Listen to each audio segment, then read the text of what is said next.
that happened, they not only had all the public housing and low-income housing in the center of the city, and of course poverty was required of black people. That was the deal. That's this was right. the law. You know, basically you're black, you're poor, you're white, you have a shot. A lot of poor white people do, but you have a shot. So they set it up by transportation. So now the buses were going to stop at the county lines, and they were going to give the counties the right to prevent transportation for anybody who had to ride public transportation. That's still true today. And then they built new expressways right through the historic black neighborhoods. That's right. Living in the counties. Every one of them. You can move in and out. Now that's the plan in 1970, and it's a very effective plan. And still going on today. You know, in 1977, we get a black majority on the city council because of a Supreme Court decision. Henry Marsh becomes mayor. Henry, whose house was about 2 blocks from here, right? 31st Street? Yeah, I thought he lived on 31st, didn't he? Yeah. And Henry becomes mayor, and the schools are integrated, sort of. By that time, the schools are about 85 to 90% black in Richmond. They were 70% black at the time of Judge Marriage's decision in 1970. So in 1977, they've gotten up to about 85% black. However, a lot of the black leadership of Richmond is still living in the city of Richmond, within this jurisdiction.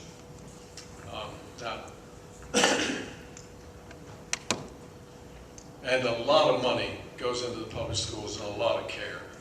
The people teaching and running the Richmond public schools are the absolute cream of the crop. These are folks who are very dedicated, quite well educated themselves, and, by the way, couldn't have gotten jobs as lawyers and corporate officers because they weren't permitted to. So you really have the true cream of the crop running the educational system in Richmond in 1977. It's really an incredible bunch of folks. I knew a lot of them, still know some of them. These are the people who led us through.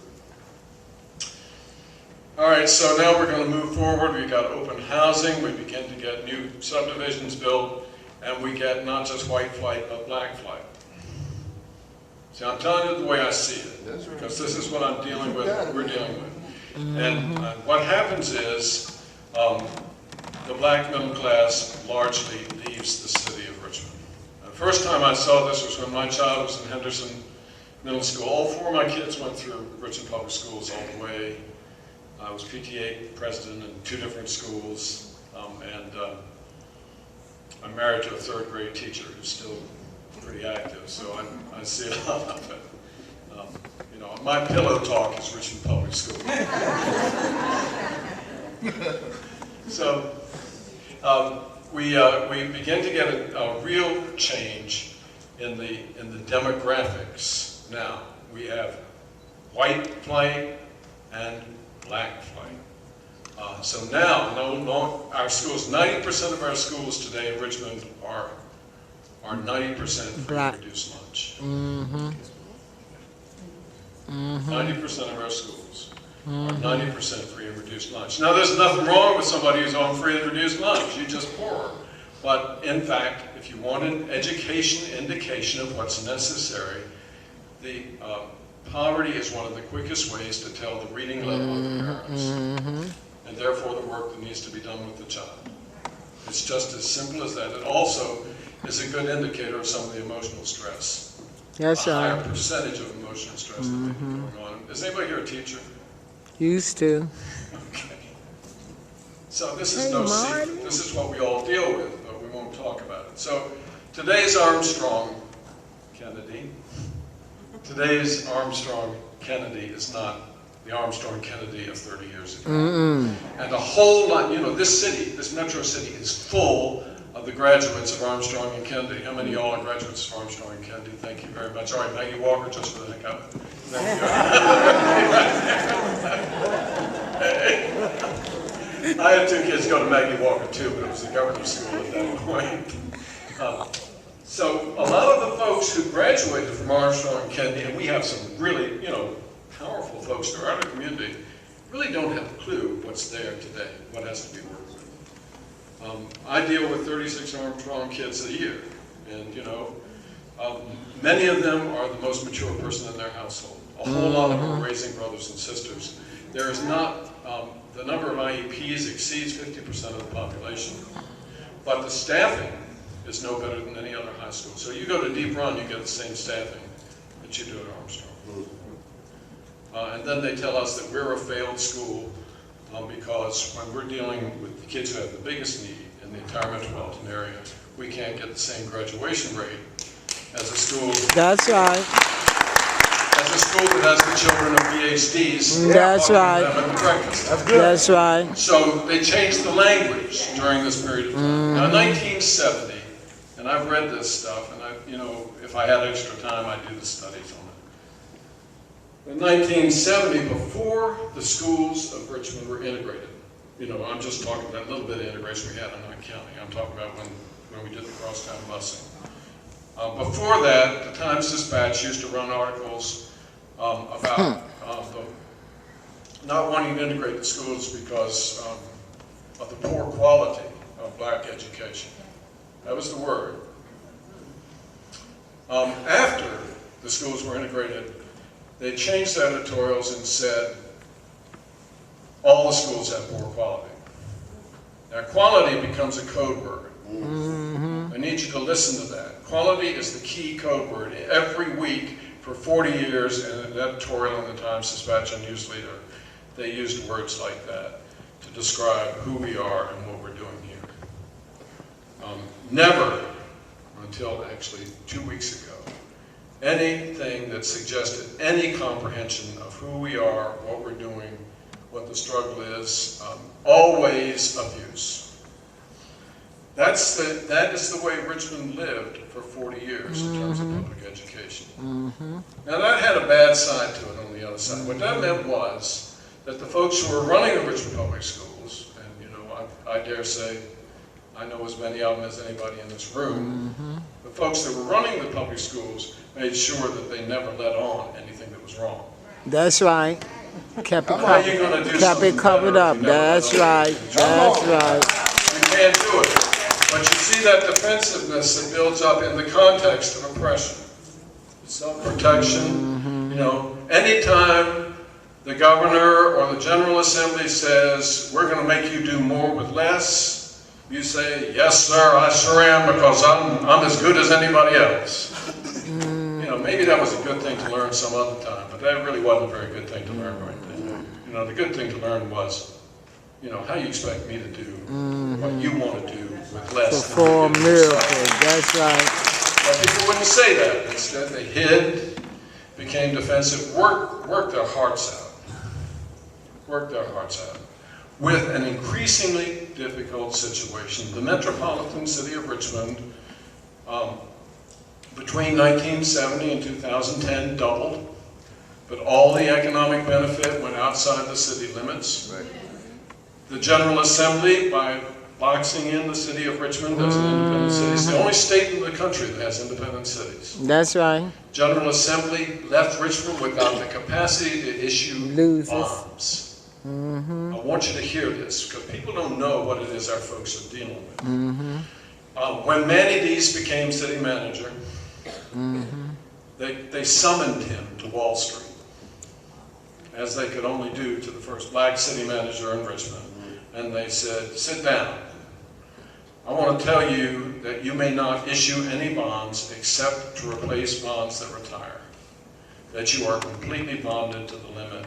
You do not have any more money. And since Manny's time, in the early 80s, City of Richmond has only been able to issue bonds to replace those bonds that become due. What that meant was that we had the oldest, our average school age is 65 years old. We couldn't replace our jail. The only way we were able to replace our jail and to build 4 new schools in the last 10 years is that Governor Wilder's time as mayor was so filled with contention. Am I saying this well? That's right. That's right. I'm trying to say this. That's right. Governor Wilder's time as That's right. mayor was so filled with contention That's right. that he was unable to get any agreement on the issuing of any bonds for a 4-year period. Mm-hmm. And that meant when Reverend Jones became mayor, when Dwight became mayor, he had 4 years backlog, plus the next 4 years of bonds that would be replaced. And he was able finally to replace a jail that had been absolutely intolerable for 20 years. Incidentally, the state paid 50% to help build jails in the counties, but only paid 25% to help build a jail in the city. See this stuff going on. So now we've come to this situation. In this situation where we are today, just to kind of say a couple of things straight out. Our school budget has decreased 25% in the last 5 years. That's right. Now, if you're underfunded to start with, and you are dealing with the most treacherous and difficult educational task in the Commonwealth of Virginia, except for treacherous. Petersburg. That's right. If you're underfunded and at the start, and you're dealing with the most treacherous situation, on behalf of the entire state, you know, if we have been given the task to really help some of the children in greatest trouble, en masse within this thing, and you lose 25% of your budget, in the midst of a public rhetoric that says the problem is you're overspending, you're arrogant, and you're basically not functioning properly, and they actually accused some of our finest people of misusing funds, which just breaks my heart. You really are in a very bad situation. And the only thing that I can really figure in this, I'll just tell this in a minute. I got an idea. So here we are, 75% of the budget we had 5 years ago. And as you know, we've got some people who are suggesting that we ought to be closing schools, and have seemed to have abandoned some of the ideals that we've been fighting for. So what's going on today, and what do I think is important? First, I want to say that I like your title, your name, Coalition for Quality Education, and I hope that's what you're about.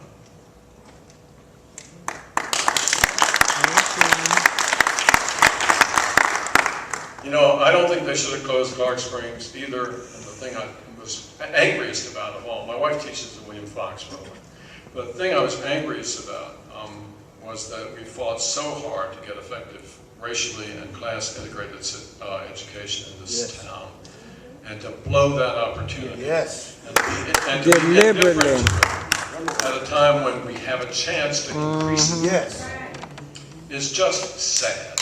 It is. It's tragic.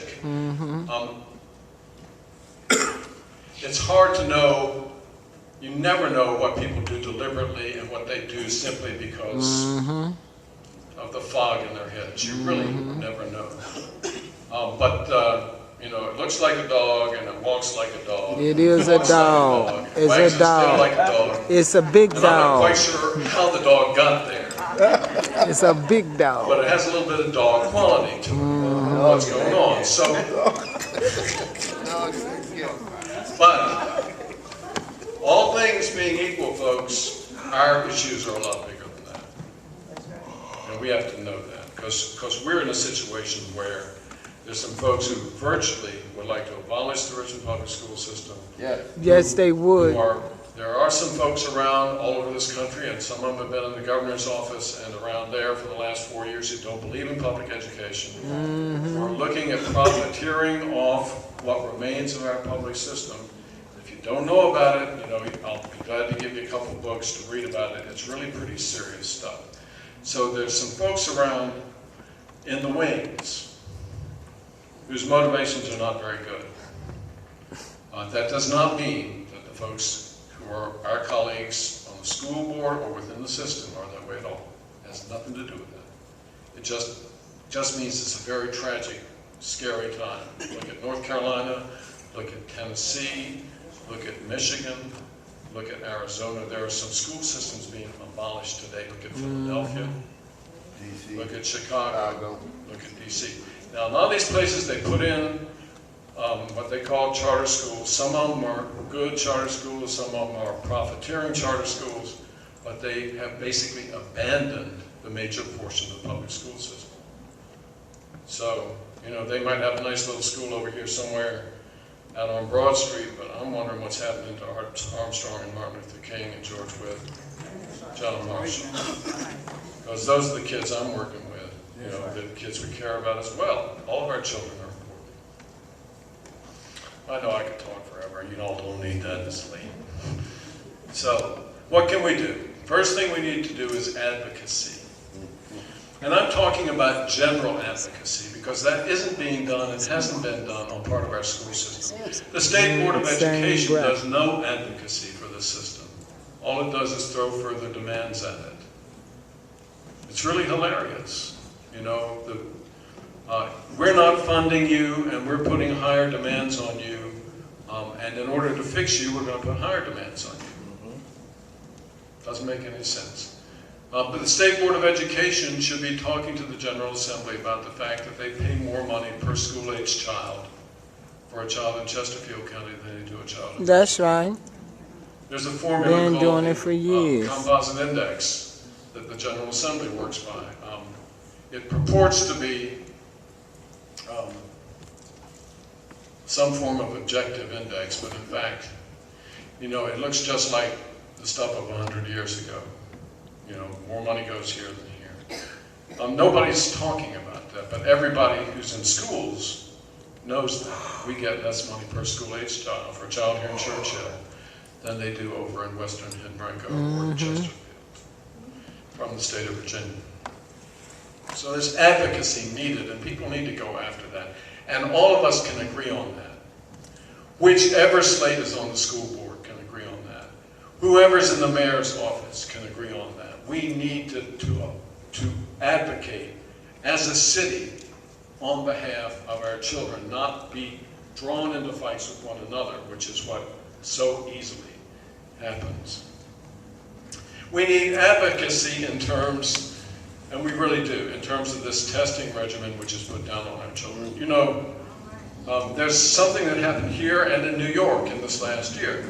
In order to improve the schools, they simply raised the level of pass on the test this year without giving any instruction for it. So the assumption was that the children would fail. Up Now you've front. got no business giving tests to children with the assumption that they'll fail. They do it all the That time. breaks the heart. They It's do it stupid. all the time. No reasonable teacher would ever do that. Yes, they And yet would. that's what these policy people have been That's doing. what they do. But not just that, as you know, they have made the testing regimen so threatening and so persistent that we're just basically trying to get our kids to fill in the right blanks so that they don't close our schools. Now, what kind of help is that? So we have to advocate against that, and all of us can do that. It does not matter which group of school board is in. It does not matter who's in the mayor's office. We all know it, but you got to speak out about it. Third thing I want to say is, look, you know, we've come through a time of horrible racism between black and white people, but you don't get to substitute horrible fighting between black people for that black-white thing. And there's a lot of nastiness going around in this city right now. Come on, Doc. That's not right. That's right. It really isn't right. I don't know who wants it. I don't know what benefit They it is. do it. I don't know if somebody outside is producing it. I don't know if folks have just decided they can't figure out how to find a way to be civil with one another. But we cannot afford to have the kind of thing that's happened. We can't afford to have what happened between the mayor's office and the superintendent 2 years ago in the school board. That's right. We cannot afford to have that kind of disunity among ourselves because although we may disagree about exactly what to do, the fundamental need for our children is enormous. That's right. That's right. Every one of our schools in this city of Richmond right now needs community support. You have to make up for the parents that can't be there. Oh, And wow. you have to, if you've got the college education, you got to be there with the parent with the child of the parent who has an 8th grade education. If you've got a husband or a wife who can stay at home, you've got to be there to help out at that school for the child of a single parent. And we have stuff we just flat out have to do within this context. And that's something we all can do. It doesn't matter which school board is elected. It doesn't matter who's in the mayor's office. This is something we all have to do, and this is priority stuff. We need racial and class integration in our schools. You know, the thing is set up at the moment so that it's really hard to do, right? Because we've got this economic disintegration between the city limits and the counties. So, you know, we basically had got a whole lot of white people sending their kids to school in the city, and a whole lot of black middle-class people sending their kids to school in the city. I mean, when I went to see the principal of one of my kids' schools and found out that I was struggling to make my kid able to survive, and she'd got her kids in the Henrico Public Schools, you know, that's when I learned about that, and that's the way it's been. But we need what integration we can get, and we need to work for it. And we need to help it to happen. We need to be sympathetic to the difficulties it creates. You know, Raleigh and Wake County did one of the best jobs on this until they had a little Koch brothers funded revolution that threw out the school board. And what they said was, our goal is to have a school that has no more than 40% of its kids on free and reduced lunch. It was a simple way of saying, the task works well when you've got an integrated student body. Let me say this to you. My kids have been in integrated schools and often very minority situation for all 4 of them, all the way through. And there's no question that integrated education is better than segregated education, period. Because education isn't just about what's in the book. It's about what you have to create within a classroom in order for the classroom to work. And when that classroom is composed of diversity in terms of skill, race, cultural background, income, tremendous things can happen as long as the teacher's not overwhelmed by what's going on. So we need to work constantly and consistently and unembarrassedly. Is that a good word? It works. For real integration over and over again to press forward. And it's going to happen. People, you know, middle-class people will be moving back in the city more and more. Most black folks do too, not just the white folks. Okay. Say a word about charter schools. We've had charter schools in Richmond for 20 years, 30 years. We have Richmond Community High School, we have Open High School, we have Performance Learning Centers, we have Franklin Military Academy. We've had a number of specialized charter schools with a different name. As long as they're within the system, Patrick Henry's another one, as long as they're within the system, so that when they grow, the system grows. As long as you don't let somebody come in and try to pitch you against each other. As long as, you know, the new Peyton McCoy School for Girls is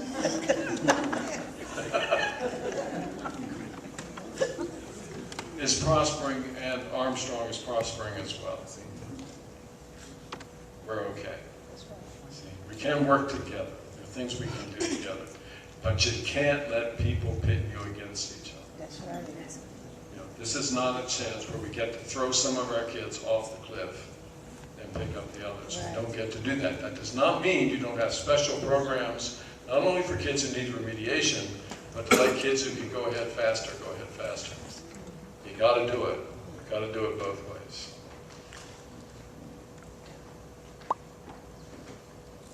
Okay. Last thing I have to say is the same as the first thing I have to say. We've got a spiritual problem, and we're at a very special moment in history. 2 weeks ago, I was sitting at who's been to Richmond Hill besides me and Beverly? Yeah, all What right. is that? Now I'm seeing some good stuff. So I'm over here sitting at supper at Richmond Hill, you know, 35 people, which is my normal supper, and somebody says to me, What do you think would make the single biggest difference in the Richmond Public Schools?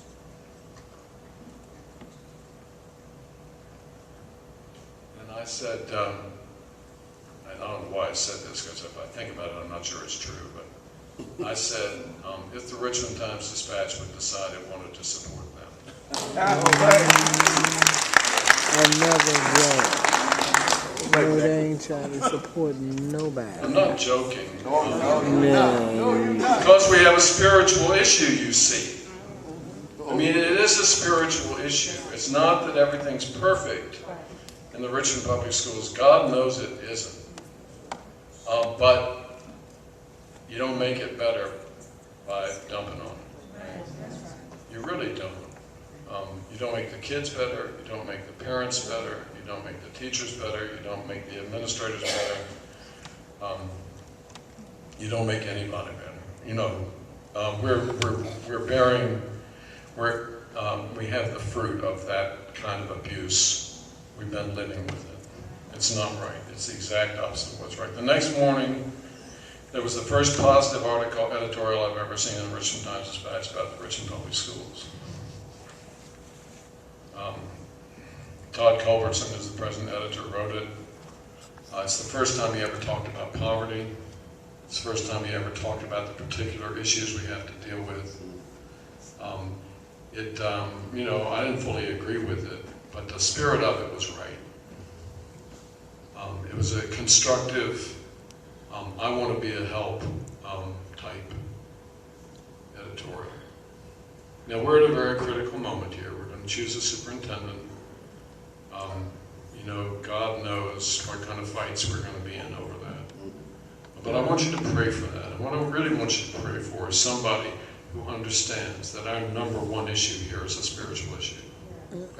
And that we actually have to work together. We need twice the resources we have.